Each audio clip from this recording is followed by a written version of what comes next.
Hastas are hand gestures.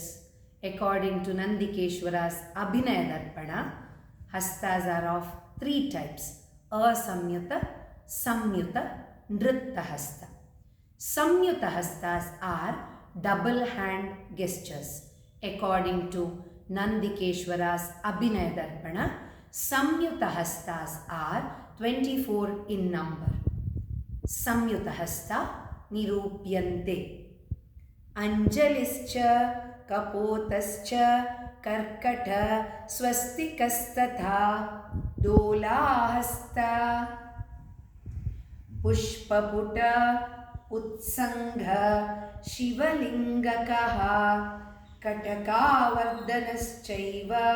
कर्तरी स्वस्तिकाभिदः शकट शंख चक्रौच संपुट पाश कीलकौ मत्स्य कूर्मो वराहश्च गरुडो नागबन्धकः कट्वा बेरुण्डकाक्यश्च हवइतस्तथैव चः